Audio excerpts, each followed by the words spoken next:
चलिए शुरू करते हैं मुंशी प्रेमचंद की लिखी हुई कहानी कर्मों का फल। वाचक मधुर।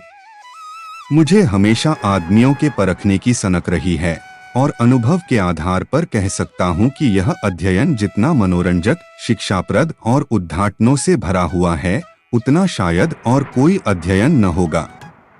लेकिन अपने दोस्त लाला साइंदयाल से बहुत अरसे तक दोस्ती और बेतकल्लुफी के संबंध रहने पर भी मुझे उनकी थाह न मिली।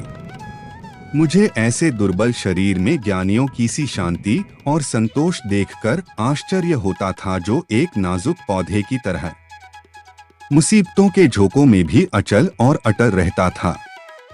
जो वह बहुत ही मामूली दर्जे का आदमी था, जिसमें मानव कमजोरियों की कमी न थी। वह वादे बहुत करता था, लेकिन उन्हें पूरा करने की जरूरत नहीं समझता था। वह मिथ्याभाषी न हो लेकिन सच्चा भी न था। बेमुरौवत न हो लेकिन उसकी मुरौवत छिपी रहती थी।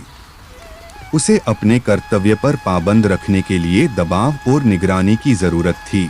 किफायतशारी के उसूलों से बेखबर, मेहनत से जी चुराने वाला, उसूलों का कमजोर, एक ढीला ढाला मामूली आदमी था। लेकिन जब कोई मुसीबत सिर पर आ पड़ती तो उसके दिल में साहस और दृढ़ता की वह जबरदस्त ताकत पैदा हो जाती थी, जिसे शहीदों का गुण कह सकते हैं। उसके पास न दौलत थी न धार्मिक विश्वास, जो ईश्वर पर भरोसा करने और उसकी इच्छाओं के आगे सिर झुका देने का स्रोत है। एक छोटी सी कपड़े की दुकान के सिवाय कोई जीविका न थी। ऐसी हालतों में उसकी हिम्मत और दृढ़ता का सोता कहाँ छिपा हुआ है, वहां तक मेरी अन्वेषण दृष्टि नहीं पहुंचती थी। बाप के मरते ही मुसीबतों ने उस पर छापा मारा। कुछ थोड़ा सा कर्ज विरासत में मिला, जिसमें बराबर बढ़ते रहने की आश्चर्यजनक शक्ति छिपी हुई थी। बेचारे ने अभी बरसी से छुटकारा नहीं पाया था कि महाजन ने नालिश की और अदालत के तिलस्मी अहाते में पहुंचते ही यह छोटी सी हस्ती इस तरह फूली जिस तरह मशक फलती है। डिग्री हुई। जो कुछ जमाचथा थी, बर्तन भौड़े हौडितवा उसके गहरे पेट में समा गए। मकान भी न बचा। बेचारे मुसीबतों के मारे साइंदयाल का अब कहीं ठिकाना न था। कौड़ी कौड़ी को मुहताज, न कहीं घर न बार। कई कई दिन फाके से गुजर जाते। अपनी तो खैर उन्हें जरा भी फिक्र न थी, लेकिन बीवी थी, 2-3 बच्चे थे, उनके लिए तो कोई न कोई फिक्र करनी पड़ती थी। कुनबे का साथ और यह बेसरो सामानी बड़ा दर्दनाक दृश्य था। शहर से बाहर एक पेड़ की छांव में यह आदमी अपनी मुसीबत के दिन काट रहा था। सारे दिन बाजारों की खाक छानता। मैंने एक बार उस रेलवे स्टेशन पर देखा। उसके सिर पर एक भारी बोझ था।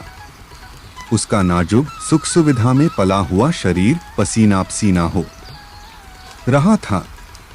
पैर मुश्किल से उठते थे।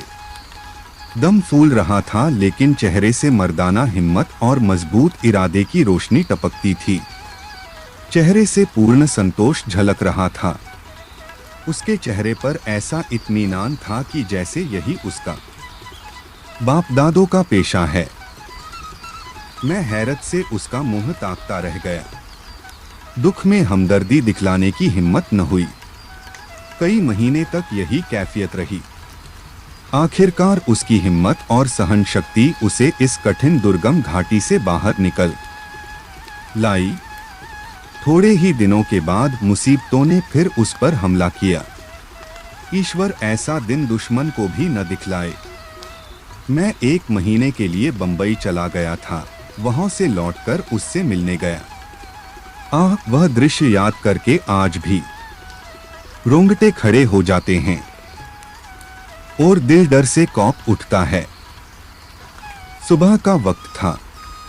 मैंने दरवाजे पर आवाज दी और हमेशा की तरह बेतकल्लुफ अंदर चला गया, मगर वहां साइंदयाल का वह हंसमुख चेहरा, जिस पर मर्दाना हिम्मत की ताजगी झलकती थी, नजर न आया। मैं 1 महीने के बाद उनके घर जाऊं और वह आंखों से रोते लेकिन होठों से हंसते दौड़कर मेरे गले लिपट न जाएं। जरूर कोई आफत है। उसकी बीवी सिर झुकाए आई और मुझे उसके कमरे में ले गई। मेरा दिल बैठ गया। साईं दयाल एक चारपाई पर मैले कुचैले कपड़े लपेटे, आंखें बंद किए, पड़ा दर्द से कराह रहा था। जिस्म और बिछौने पर मक्खियों के गुच्छे बैठे हुए थे। आहट पाते ही उसने मेरी तरफ देखा। मेरे जिगर के टुकड़े हो गए। हड्डियों का ढांचा रह गया था। दुर्बलता की इससे ज्यादा सच्ची और करुणा तस्वीर नहीं हो सकती। उसकी बीवी ने मेरी तरफ निराशाभरी आंखों से देखा। मेरी आंसू भर आए। उस सिमटे हुए ढांचे में बीमारी को भी मुश्किल से जगह मिलती होगी, जिंदगी का क्या जिक्र।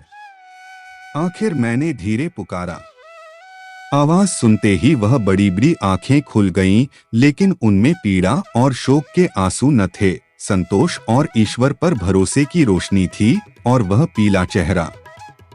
वह गंभीर संतोष का मौन चित्र, वह संतोषमय संकल्प की सजीव स्मृति। उसके पीलेपन में मर्दाना हिम्मत की लाली झलकती थी। मैं उसकी सूरत देखकर घबरा गया। क्या यह बुझते हुए चिराग की आखिरी झलक तो नहीं है? मेरी सहमी हुई सूरत देखकर वह मुस्कराया और बहुत धीमी आवाज में बोला, तुम ऐसे उदास क्यों हो? यह सब मेरे कर्मों का फल है। मगर कुछ अजब बदकिस्मत आदमी था। मुसीबतों को उससे कुछ खास मोहब्बत थी। किसे उम्मीद थी कि वह उस प्राणघातक रोग से मुक्ति पाएगा? डॉक्टरों ने भी जवाब दे दिया था। मौत के मुंह से निकल आया। अगर भविष्य का जरा भी ज्ञान होता तो सबसे पहले मैं उसे जहर दे देता। उस शोकपूर्ण घटना को याद करके कलेजा मुंह को आता है। धिक्कार है इस जिंदगी पर कि बाप अपनी आंखों से अपनी इकलौते बेटे का शोक देखे। कैसा हंसमुख, कैसा खूबसूरत होनहार लड़का था, कैसा सुशील, कैसा मधुरभाषी। जालिम मौत ने उसे छौंक लिया। प्लेग की दुहाई मची हुई थी। शाम को गिल्टी निकली और सुबह को कैसी मनहूस अशुभ सुबह थी। वह जिंदगी सवेरे के चिराग की तरह बुझ गई। मैं उस वक्त उस बच्चे के पास बैठा हुआ था और साईं दयाल दीवार का सहारा लिए हुए खामोशा आसमान की तरफ देखता था। मेरी और उसकी आंखों के सामने जालिम और बेरहम मौत ने उस बच्चे को हमारी गोद से छीन लिया। मैं रोते हुए साईं दयाल के गले से लिपट गया। सारे घर में कोहराम मचा हुआ था। बेचारी मौ पछाड़े खा रही थी। बहनें दौड़ दौड़ कर भाई की लाश से लिपटती थीं। और जरा देर के लिए ईर्ष्या ने भी संवेदना के आगे सिर झुका दिया था। मोहल्ले की औरतों को आंस बहाने के लिए दिल पर जोर डालने की जरूरत न थी। जब मेरे आंसू थमे तो मैंने साईं दयाल की तरफ देखा। आंखों में तो आंसू भरे हुए थे। संतोष का आंखों पर कोई बस नहीं, लेकिन चेहरे पर मर्दाना दृढ़ता और समर्पण का रंग स्पष्ट था। इस दुख की बाढ़ और तूफानों में भी शांति की नैया उसके दिल को डूबने से बचाए हुए थी। इस दृश्य ने मुझे चकित नहीं स्तंभित कर दिया। संभावनाओं की सीमाएं कितनी ही व्यापक हों, ऐसी हृदयद्रावक स्थिति में होशवास और इत्मीनान को कायम रखना उन सीमाओं से परे है। लेकिन इस दृष्टि से साईं दयाल मानव नहीं, अतिमानव था। मैंने रोते हुए कहा, भाई साहब, अब संतोष की परीक्षा का अवसर है। उसने दृढ़ता से उत्तर दिया, हाँ, यह कर्मों का फल है। मैं एक बार फिर भौंचक होकर उसका मुंह ताकने लगा। लेकिन साईं दयाल का यह तपस्वियों जैसा धैर्य और ईश्वरेच्छा पर भरोसा अपनी आंखों से देखने पर भी मेरे दिल में संदेह बाकी थे। मुमकिन है जब तक चोट ताजी है सब्र का बांध कायम रहे, लेकिन उसकी बुनियादें हिल गई हैं, उसमें दरारें पड़ गई हैं। वह अब ज्यादा देर तक दुख और शोक की जहरों का मुकाबला नहीं कर सकता। क्या संसार की कोई दुर्घटना इतनी हृदयद्रावक, इतनी निर्मम, इतनी कठोर हो सकता है? संतोष और दृढ़ता और धैर्य और ईश्वर पर भरोसा, यह सब उस आंधी के समान घासपूस से ज्यादा नहीं। धार्मिक विश्वास तो क्या, अध्यात्म तक उसके सामने सिर झुका देता है। उसके झोंके आस्था और निष्ठा की जड़ें हिला देते हैं। लेकिन मेरा अनुमान गलत निकला।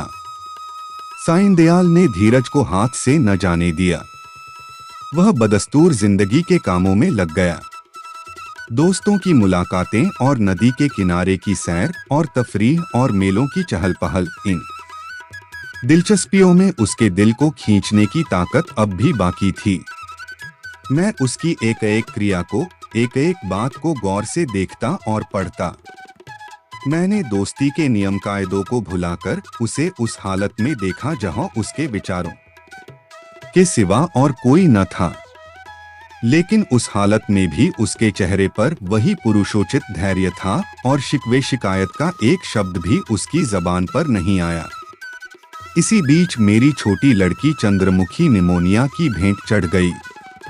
दिन के धंधे से फुर्सत पाकर जब मैं घर पर आता और उसे प्यार से गोद में उठा लेता तो मेरे हृदय को जो आनंद और आत्मिक शक्ति मिलती थी, उसे शब्दों में नहीं व्यक्त कर सकता। उसकी अदाएं सिर्फ दिल को लुभाने वाली नहीं, गम को भुलाने वाली हैं। जिस वक्त वह हुमक्कर मेरी गोद में आती तो मुझे तीनों लोक की संपत्ति मिल जाती थी। उसकी शरारतें कितनी मनमोहक थीं। अब हुक्के में मजा नहीं रहा, कोई चिलम को गिराने वाला नहीं।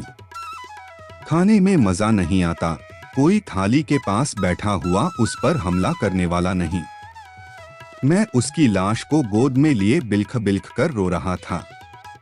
यही जी चाहता था कि अपनी जिंदगी का खात्मा कर दूं। यकायक मैंने साईं दयाल को आते देखा। मैंने फौरन आंसू पोंछ डाले और उस नन्ही सी जान को जमीन पर लिटाकर बाहर निकल आया। उस धैर्य और संतोष के देवता ने मेरी तरफ संवेदनशील की आंखों से देखा और मेरे गले से लिपटकर रोने लगा। मैंने कभी उसे इस तरह चीखें मारकर रोते नहीं देखा। रोते रोते उसी हिचकियां बंध गईं। बेचैनी से बेसुध और बेहार हो गया। यह वही आदमी है जिसका इकलौता बेटा मरा और माथे पर बल नहीं आया। यह काया पलट क्यों? इस शोकपूर्ण घटना के कई दिन बाद, जबकि दुखी दिल संभलने लगा, एक रोज हम दोनों नदी की सैर को गए। शाम का वक्त था। नदी कहीं सुनहरी, कहीं नीली, कहीं काली, किसी थके हुए मुसाफिर की तरह धीरे धीरे बह रही थी। हम दूर जाकर एक टीले पर बैठ गए, लेकिन बातचीत करने को जी न चाहता था। नदी के मौन प्रवाह ने हमको भी अपने विचारों में डुबो दिया। नदी की लहरें विचारों की लहरों को पैदा कर देती हैं। मुझे ऐसा मालूम हुआ कि प्यारी चंद्रमुखी लहरों की गोद में बैठी मुस्कुरा रही है। मैं चौंक पड़ा और अपने आंसुओं को छिपाने के लिए नदी में मुंह धोने लगा। साईं दयाल ने कहा, भाई साहब, दिल को मजबूत करो। इस तरह कुढ़ोगे तो जरूर बीमार हो जाओगे। मैंने जवाब दिया, ईश्वर ने जितना संयम तुम्हें दिया है, उसमें से थोड़ा सा मुझे भी दे दो। मेरे दिल में इतनी ताकत कहाँ? साईं दयाल मुस्कुराकर मेरी तरफ ताकने लगे। मैंने उसी सिलसिले में कहा, किताबों में तो दृढ़ता और संतोष की बहुत सी कहानियां पढ़ी हैं, मगर सच मानो कि तुम जैसा दृढ़, कठिनाइयों में सीधा खड़ा रहने वाला आदमी आज तक मेरी नजर से नहीं गुजरा। तुम जानते हो कि मुझे मानव स्वभाव के अध्ययन का हमेशा से शौक है, लेकिन मेरे अनुभव में तुम अपनी तरह के अकेले आदमी हो। मैं यह न मानूंगा कि तुम्हारे दिल में दर्द और घुलावट नहीं है। उसे मैं अपनी आंखों से देख चुका हूं। फिर इस ज्ञानियों जैसे संतोष और शांति का रहस्य तुमने कहाँ छिपा रखा है? तुम्हें इस समय यह रहस्य मुझसे कहना पड़ेगा। साईं दयाल कुछ सोच विचार में पड़ गया और जमीन की तरफ ताकते हुए बोला, यह कोई रहस्य नहीं, मेरे कर्मों का फल है। यह वाक्य मैंने चौथी बार उसकी जबान से सुना और बोला, जिन कर्मों का फल ऐसा शक्तिदायक है, उन कर्मों की मुझे भी कुछ दीक्षा दो। मैं ऐसे फलों से क्यों वंचित रहूं? साईं दयाल ने व्यथापूर्ण स्वर में कहा, ईश्वर न करे कि तुम ऐसा कर्म करो और तुम्हारी जिंदगी पर उसका काला दाग लगे। मैंने जो कुछ किया है वह मुझे ऐसा लज्जाजनक और ऐसा घृणित मालूम होता है कि उसकी मुझे जो कुछ सजा मिले मैं उसे खुशी के साथ झेलने को तैयार हूँ। आह, मैंने एक ऐसे पवित्र खानदान को, जहाँ मेरा विश्वास और मेरी प्रतिष्ठा थी, अपनी वासनाओं की गंदगी में लिथेड़ा, और एक ऐसे पवित्र हृदय को जिसमें मोहब्बत का दर्द था, जो सौंदर्य वाटिका की एक अनोखी नी खिली हुई कली थी और सच्चाई थी। उस पवित्र हृदय में मैंने पाप और विश्वासघात का बीज हमेशा के लिए बो दिया। यह पाप है जो मुझसे हुआ है, और उसका पल्ला उन मुसीबतों से बहुत भारी है जो मेरे ऊपर अब तक पड़ी हैं या आगे चलकर पड़ेंगी। कोई सजा, कोई दुख, कोई क्षति उसका प्रायश्चित नहीं कर सकती। मैंने सपने में भी न सोचा था कि साईं दयाल अपने विश्वासों में इतना दृढ़ है। पाप हर आदमी से होते हैं। हमारा मानव जीवन पापों की एक लंबी सूची है। वह कौन सा दामन है जिस पर यह काले दाग न हो? लेकिन कितने ऐसे आदमी हैं जो अपने कर्मों की सजाओं को इस तरह उदारता पूर्वक मुस्कुराते हुए झेलने के लिए तैयार हों। हम आग में कूदते हैं लेकिन जलने के लिए तैयार नहीं होते। मैं साईं दयाल को हमेशा इज्जत की निगाह से देखता हूँ। इन बातों को सुनकर मेरी नजरों में उसकी इज्जत तिगुनी हो गई। एक मामूली दुनियादार आदमी के सीने में एक फकीर का दिल छिपा हुआ था जिसमें ज्ञान की ज्योति चमकती थी। मैंने उसकी तरफ श्रद्धापूर्ण आंखों से देखा और उसके गले से लिपटकर बोला, साईं दयाल, अब तक मैं तुम्हें एक दृढ़ स्वभाव का आदमी समझता था, लेकिन आज मालूम हुआ कि तुम उन पवित्र आत्माओं में हो जिनका अस्तित्व संसार के लिए वरदान है। तुम ईश्वर के सच्चे भक्त हो और मैं तुम्हारे पैरों पर सिर झुकाता हूँ। हम आशा करते हैं कि आपको मुंशी प्रेमचंद की कहानी अच्छी लगी होगी। आप सभी का बहुत बहुत धन्यवाद। अगर आपको यह प्रस्तुति अच्छी लगी है तो इस वीडियो को लाइक और ज्यादा से ज्यादा शेयर करें ताकि हमें और वीडियो बनाने की प्रेरणा मिले। कृपया हमारे YouTube चैनल विष्णुलोक को सब्सक्राइब करें ताकि हम मुंशी प्रेमचंद की कहानियां सब तक पहुंचा सके। अगले भाग में हम आपको एक नई जानकारी देने का प्रयास करेंगे। एक बार फिर से आपका बहुत बहुत धन्यवाद। जय हिंद, जय भारत।